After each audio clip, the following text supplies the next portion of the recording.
Student मैं अनिल कुमार पांडे, सहायक व्याख्याता संत तुलसीदास पीजी कॉलेज कानपुर। मित्रों, बड़े खेद की बात है कि इस बीच मैं अपना कोई वीडियो अपने चैनल पर अपलोड नहीं कर सका अपने व्यक्तिगत समस्याओं के कारण। मित्रों, आज आप लोगों के सामने मैं समाजशास्त्र विषय बहुत ही पॉपुलर विषय है। निश्चित रूप से कोई भी कॉलेज होगा, कोई भी डिग्री कॉलेज होगा तो निश्चित रूप से हर डिग्री कॉलेज में समाजशास्त्र की मान्यता बहुत तो रहती है, निश्चित रूप से रहती है, इसमें कोई दो राय नहीं है। और बहुत सारे बच्चे समाजशास्त्र पढ़ते हैं और मनुष्य एक सामाजिक प्राणी होने के नाते समाज के बारे में जानना हम लोगों के लिए बहुत ही आवश्यक।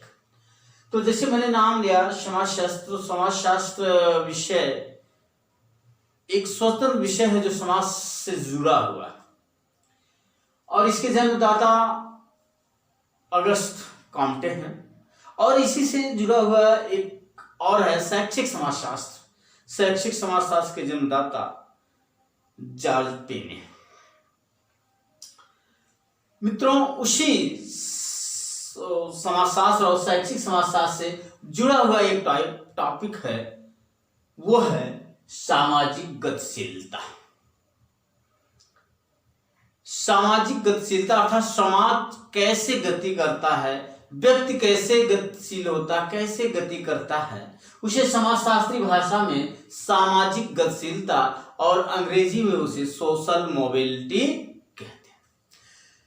तो दोस्तों, आप लोगों के सामने मैं देखिए एक डायग्राम बनाया हुआ हूं और जिससे सारा मामला क्लियर हो जाएगा कि सामाजिक गतिशीलता क्या है और सामाजिक गतिशीलता के कितने प्रकार हैं, अर्थात किन प्रकार से किन किन रूपों से सामाजिक गतिशीलता हम लोगों के बीच में दिखाई पड़ती है। इसी सब पर मैं चर्चा आप लोगों से करूंगा और एक एक की व्याख्या के साथ साथ और सटीक उदाहरण देने का प्रयास करूंगा जिससे यह टॉपिक एकदम क्लियर हो जाए। कभी भी आपके सामने आवे कि सोशल मोबिलिटी क्या है तो निश्चित रूप से आप उदाहरण सहित बता सकें कि सोशल मोबिलिटी क्या है।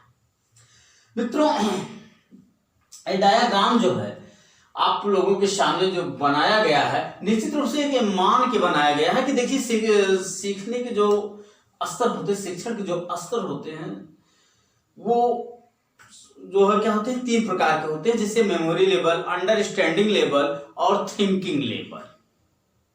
तो निश्चित रूप से जो हम लोगों का स्टेज है वो क्या है, थिंकिंग लेवल है, या जिसे आप विमर्शी स्तर कहते हैं या रिफ्लेक्टिव लेवल है। तो आप को चिंतन स्तर पर देखते हुए इस डायग्राम को मैंने बनाया हुआ है कि ताकि आपको रटना ना पड़े, कि रटने में ज्यादा समय देना पड़े, शब्द टू शब्द रटना पड़े, बार बार रिपीट करना पड़े, रिकॉल करना पड़े, बल्कि एक बार समझ लीजिए और निश्चित रूप से वो क्या हो, आपको आपके अस्थायी स्मृति में जाए और बहुत दिनों तक वो चीजें क्या हो, भूले न। तो मित्रों, आइए देखते हैं। हम सबसे पहले बात करते हैं सामाजिक गतिशीलता अर्थात सोशल मोबिलिटी। तो सोशल मोबिलिटी, जैसा कि हमने कहा कि मनुष्य एक सामाजिक प्राणी है। यह कथन किसका रस्तु का कि मनुष्य क्या है, एक सामाजिक प्राणी। क्या है, सामाजिक प्राणी है, मतलब समाज है और क्या है, प्लस क्या है, प्राणी है।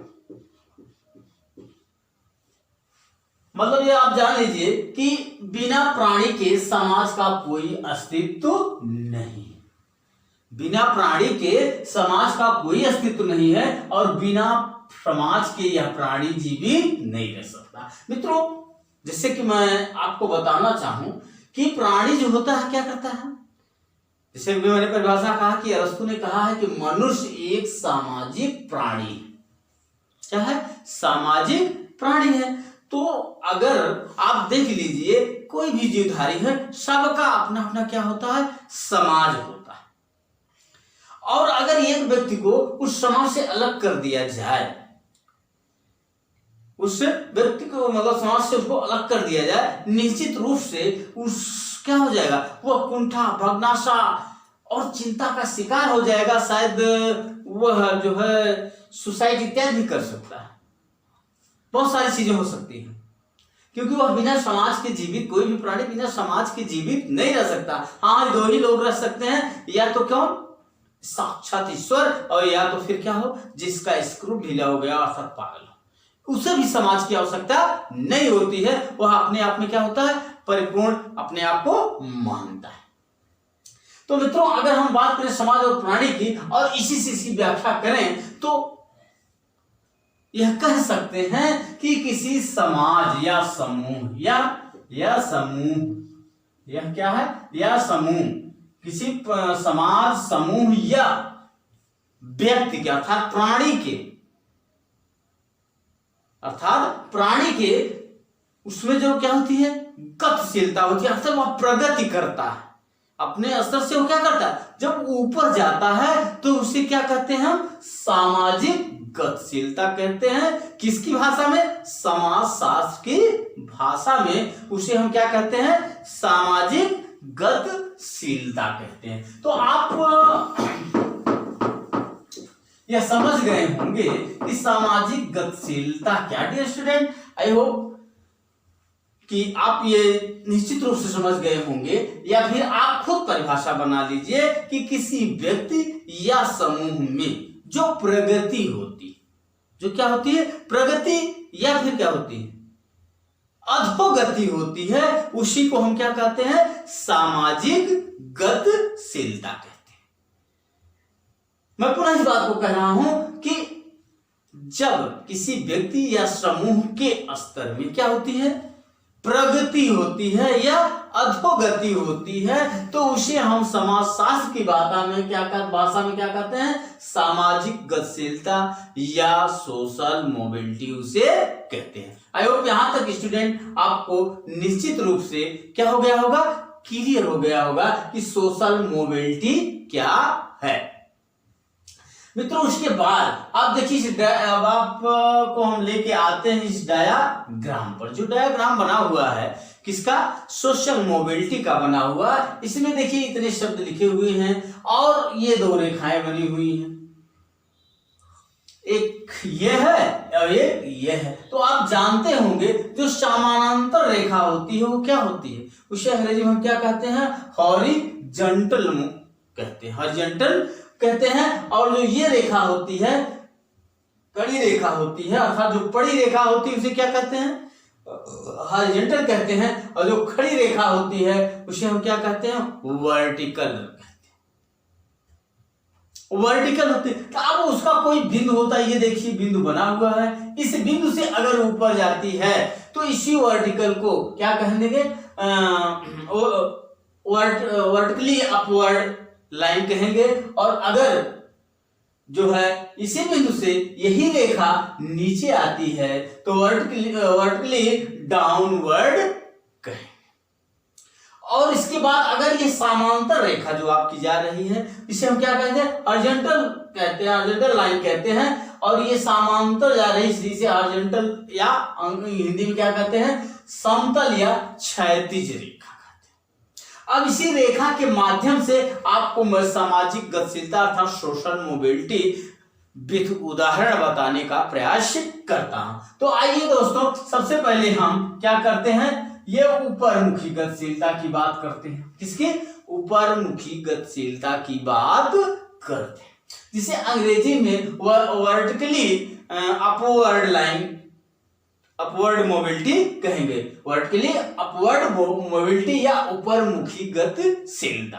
अर्थात कोई व्यक्ति या समाज अपने वर्तमान स्तर से क्या, अपने वर्तमान स्तर से ऊपर जाए तो उसे हम क्या कहते हैं, ऊपरमुखी गतिशीलता या वर्टिकली अपवर्ड मोबिलिटी कहेंगे उसे। जैसे उदाहरण के लिए जैसे उदाहरण के लिए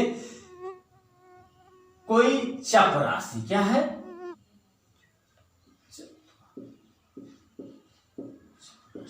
कोई क्या है, पद से क्या है, चपरासी के पद पर क्या कर रहा है, काम कर रहा है। सपोज दैट वो क्या है, प्रशिक्षित है या स्नातक है या परास्नातक है, और धीरे धीरे वो क्या करता है, प्रमोशन करके क्या हो जाता है, बाबू हो जाता है। क्या हो जाता है, बाबू हो जाता है। तो हम इसको क्या कहेंगे, ऊपरमुखी गतिशीलता कहेंगे। या वह चपरासी ही है, चपरासी ही है, या क्यों ना वो जूता सीने वाले का लड़का ही क्यों ना हो, क्यों ना हो, क्या हो, जूता सीने वाला, अर्थात वो मोची का लड़का क्यों ना हो, अगर वह पढ़ लिख करके क्या हो जा रहा है, अफसर बन जा रहा है, आईआईटी बीट कर जा रहा है, नीट बीट कर जा रहा है, तो इस प्रकार की जो प्रक्रिया संपन्न हो रही है उसे समाजशास्त्री भाषा में सामाजिक गतिशीलता कहेंगे। और सामाजिक गतिशीलता के अंतर्गत उसे हम क्या कहेंगे, ऊपरमुखी गतिशीलता कहेंगे। आई होप डियर स्टूडेंट निश्चित रूप से ये क्लियर हो गया होगा कि ऊपरमुखी गतिशीलता किसे कहते हैं। जब व्यक्ति अपने वर्तमान स्तर से ऊपर जाता है, जैसे मैंने कहा कि कोई चपरासी क्या हो जाए, प्रमोट करके बाबू हो जाए, या मोची का लड़का पढ़ लिख करके क्या हो जाए, डीएम बन जाए, आईआईटी बीट कर जाए, नीट बीट कर जाए। आप निश्चित रूप से फेसबुक पर देखते होंगे, यूट्यूब पर देखते होंगे, व्हाट्सएप पर भी आता रहता है कि ये चाय बेचने वाले का लड़का क्या हुआ, चाय बेचने वाले का लड़का क्या हुआ, आईआईटी बीट कर गया, जूता सीने वाले का लड़का क्या हुआ, आईआईटी बीट कर गया। तो ये सब अगर समाजशास्त्री भाषा में कहेंगे तो उसे सोशल मोबिलिटी कहते हैं। और उदाहरण के लिए आप बराबर आप कहते हैं कि आपके जो इस समय देश के प्रधानमंत्री हैं, ख्यातिलब्ध प्रधानमंत्री कहा जा सकता है इन्हें, तो इनके बारे में भी कहा जा सकता है ये भी चाय बेचते थे, लेकिन क्या किए, चाय बेचने के पश्चात आज भारत के प्रधानमंत्री हैं। तो यह आपके प्रधानमंत्री की जो प्रगति है उसे हम समाजशास्त्री भाषा में क्या कहेंगे, सोशल मोबिलिटी। और सोशल मोबिलिटी के अंतर्गत क्या कहेंगे हम, ऊपरमुखी गतिशीलता। अर्थात जब व्यक्ति वर्तमान से प्रगति पर जाए, ऊपर जाए, तो उसे हम क्या कहते हैं, ऊपरमुखी गतिशीलता। तो डियर स्टूडेंट आई होप यह बात आप तक पहुंच गई होगी। और उसके बाद दूसरे फिर हम इसी बिंदु से क्या कहते हैं, अभी हम इसको बता रहे थे कि बिंदु से जब नीचे आ रही है लाइन तो उसे हम अंग्रेजी में वर्टिकली डाउनवर्ड अर्थात अधोमुखी गतिशीलता हिंदी में उसे कहते हैं। तो अधोमुखी गतिशीलता कब होती है, जब व्यक्ति क्या करता है, जब व्यक्ति वर्तमान स्थिति से कहा जाता है अधोगति को प्राप्त होता है, तब उसे क्या कहते हैं, समाजशास्त्री भाषा में सामाजिक गतिशीलता। और सामाजिक गतिशीलता के अंतर्गत उसे क्या कहेंगे, अधोमुखी गतिशीलता, या वर्ड के लिए डाउनवर्ड मोबिलिटी उसे कहा जाता है।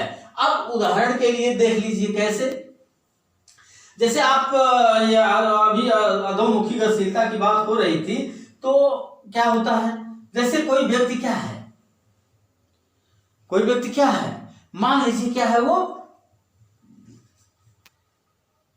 प्राचार्य, किसी कॉलेज का क्या है, प्राचार्य है, किसी कॉलेज का क्या है, वो प्राचार्य है। अब वो अपनी गंदी हरकतों, गंदे व्यवहार, खराब मैनेजमेंट के कारण या अपने कर्तव्य के प्रति कमनिष्ठ होने के कारण उसे क्या कर दिया जाए, डिमोट कर दिया जाए, प्रमोट न करके क्या कर दिया जाए, डिमोट कर दिया जाए, और उसे पुनः प्रबंधन कमेटी द्वारा कहां भेज दिया जाए, शिक्षक के पद पर भेज दिया जाए। किसके पद पर भेज दिया जाए, शिक्षक के पद पर भेज दिया जाए। तो इस प्रकार की गतिशीलता क्या होती है, इस प्रकार का जो मतलब वो होता है, कार्यक्रम संपन्न होता है, उसे क्या कहा जाता है, समाजशास्त्री भाषा में सामाजिक गतिशीलता। और सामाजिक गतिशीलता के अंतर्गत क्या कहते हैं उसे, अधोमुखी गतिशीलता या वर्टिकली डाउनवर्ड मोबिलिटी। अर्थात जब व्यक्ति उच्च पद से क्या करे, उच्च पद से निम्न पद पर डिमोट हो जाए, वहां आ जाए, तो उसे हम क्या कहते हैं, अधोमुखी गतिशीलता कहते हैं। तो डियर स्टूडेंट, निश्चित रूप से हमको ऐसा एहसास हो रहा है या हम समझ रहे हैं कि यह भी बात आप तक पहुंची होगी कि मतलब ऊपरमुखी गतिशीलता क्या है और अधोमुखी गतिशीलता क्या है। अगर अंग्रेजी में कहेंगे तो वर्टिकली अपवर्ड मोबिलिटी, और अगर इसे अंग्रेजी में कहेंगे तो वर्टिकली डाउनवर्ड मोबिलिटी क्या है, यह बात आप तक निश्चित रूप से पहुंची होगी। डियर स्टूडेंट, चलिए आगे चलते हैं हम कि तीसरा शब्द जो यहां पर लिखा हुआ इस डायग्राम पर, तीसरा शब्द जो डायग्राम पर लिखा हुआ है, जैसे कि मैंने बताया कि ये क्या बनाया, एक मुख्य बिंदु है और उसी मुख्य बिंदु से मैंने रेखाओं को निकाला हुआ है। अगर उस मुख्य बिंदु से ऊपर रेखा जाती है तो वो क्या होगी, वर्टिकल रेखा होगी। अर्थात जो खड़ी रेखा होती है उसे अंग्रेजी में क्या कहते हैं, वर्टिकल लाइन, और जो पड़ी रेखा होती है उसे अंग्रेजी में क्या कहते हैं, हॉरिजॉन्टल लाइन। तो अगर हम जो ये व्याख्या कर रहे थे ऊपरमुखी का, तो ऊपरमुखी मतलब ये वर्टिकली लाइन की जो बात कर रहे थे, वर्टिकल लाइन की जो बात कर रहे थे, तो इसमें दो प्रकार की गतिशीलता दिखाई पड़ती है। क्या है, ये जो है वर्टिकली अपवर्ड मोबिलिटी और दूसरी क्या है, वर्टिकली डाउनवर्ड मोबिलिटी, जिसमें अगर आप हिंदी में कहेंगे तो एक ऊपरमुखी गतिशीलता दिखाई पड़ती है और एक क्या होती है, अधोमुखी गतिशीलता दिखाई पड़ती है। और जब ऊपरमुखी गतिशीलता कब होगी, जब व्यक्ति वर्तमान स्थिति से कहां जाएगा, प्रगति करेगा, प्रमोट करेगा, तो उसे ऊपरमुखी गतिशीलता। और जब व्यक्ति क्या करेगा, वर्तमान स्थिति से डिमोट करेगा, तो उसे क्या कहेंगे, अधोमुखी गतिशीलता या वर्टिकली डाउनवर्ड मोबिलिटी उसे कहा जाएगा। तीसरा शब्द यहां लिखा हुआ है इस लाइन पर, जो बड़ी लाइन पर है, वो क्या है, हॉरिजॉन्टल मोबिलिटी या समतल या क्षैतिज गतिशीलता। हिंदी में क्या कहते हैं, हॉरिजॉन्टल को समतल या क्षैतिज गतिशीलता। अर्थात जब व्यक्ति क्या करता है, अपने वर्तमान स्थिति से क्या करता है, अपने वर्तमान स्थिति को बनाए रखता है, ना तो उसमें डिमोट होता है वो, ना उसमें क्या होता है, प्रमोट होता है। तब ऐसी स्थिति को समाजशास्त्री भाषा में क्या कहते हैं, ऐसी स्थिति को समाजशास्त्री भाषा में क्या कहते हैं, समतल गतिशीलता या क्षैतिज गतिशीलता। इस सोशल मोबिलिटी के अंतर्गत क्या कहते हैं उसे, समतल या क्षैतिज गतिशीलता उसे कहते हैं। जैसे उदाहरण के लिए क्या है, डीएम, मान लीजिए कोई क्या है, डीएम, ये डीएम है, क्या है, डीएम, कोई व्यक्ति क्या है, डीएम है, तो वो क्या अपने वर्तमान स्थिति में क्या है, वो डीएम है, किसी भी जिले का हो सकता है। जितने भी मतलब जिले हैं देश भर में, किसी भी जिले का वो क्या हो सकता है, डीएम हो सकता है। यह उसकी क्या है, वर्तमान स्थिति है। अब अगर वह डीएम होकर डीएम से आगे जाता है तो वो ऊपरमुखी गतिशीलता, और अगर नीचे आता है तो वो क्या होगा, इस पद से नीचे आता है तो अधोमुखी गतिशीलता। लेकिन अगर इसी पद पर रहते हुए, मान लीजिए वो कहां है, यह डीएम कहां है, जौनपुर में है, कहां है, जौनपुर में है, और इसका ट्रांसफर सरकारें जब बदलती हैं या सरकार जो भी सरकार आती है उसके समय में दंगा या ये मतलब ये गुंडे टाइप की कुछ अगर होती है जिस जिले में, या उस स्थिति से नहीं संभाल मतलब जो डीएम वहां का रहता और उस जिले की स्थिति को नहीं संभाल पाता है, तो उसको हटा करके किसको लाया जाता है, दूसरे डीएम को लाया जाता है जो दूसरे जिले का डीएम है। जैसा कि अभी आपने देखा कोरोना काल में जो सिंह साहब डीएम थे ग्रेटर नोएडा के आपके, उनको हटा करके सुभाष सिलवाई को लाया गया था। तो इस प्रकार की जो गति होती है, मतलब इस प्रकार का जो ट्रांसफर होता है, उसे हम क्या कहते हैं? समतल गतिशीलता। सामाजिक गतिशीलता के अंतर्गत उसे क्या कहते हैं? समतल गतिशीलता। जैसे मैंने कहा ना, डीएम कहाँ का है ये वर्तमान स्थिति में? जौनपुर का। अब अगर वो नीचे आता है, नीचे का मतलब उससे नीचे पद पर अगर उसे डिमोट किया जाता है तो वो अधोमुखी, और अगर उसे प्रमोट किया जाता है तो वो क्या होता है? ऊपरमुखी। और अगर इसी डीएम को जो जौनपुर का है उसे कहां भेज दिया जाए? किसी और जिले का बना दिया, जैसे कि कहां बना दिया जाए? प्रयागराज। प्रयागराज का बना दिया जाए। क्या बना दिया जाए? प्रयागराज का डीएम इसे बना दिया जाए तो इसे क्या कहेंगे? इस स्थिति को क्या कहेंगे? इस स्थिति को हम कहेंगे समतल गतिशीलता। अर्थात जब अपने वर्तमान पद से आप समान, मतलब वर्तमान पद से वर्तमान ही पद पर है, समान पद पर से समान ही पद पर भेजा जा रहा है, तो उसे हम समतल या क्षैतिज या अंग्रेजी में हॉरिजॉन्टल मोबिलिटी, और जब हम उससे क्या किया जाता है? वर्तमान स्थिति से प्रमोट किया जाता है, तो क्या कहते हैं हम उसको? ऊपरमुखी गतिशीलता। और जब उस वर्तमान स्थिति से डिमोट किया जाता है तो उसे हम क्या कहते हैं? अधोमुखी गतिशीलता। तो डियर स्टूडेंट, हमें पूरा विश्वास है कि इन जो मैं बताना चाह रहा था आप तक पहुंचा होगा। धन्यवाद। अगले वीडियो में फिर मिलेंगे।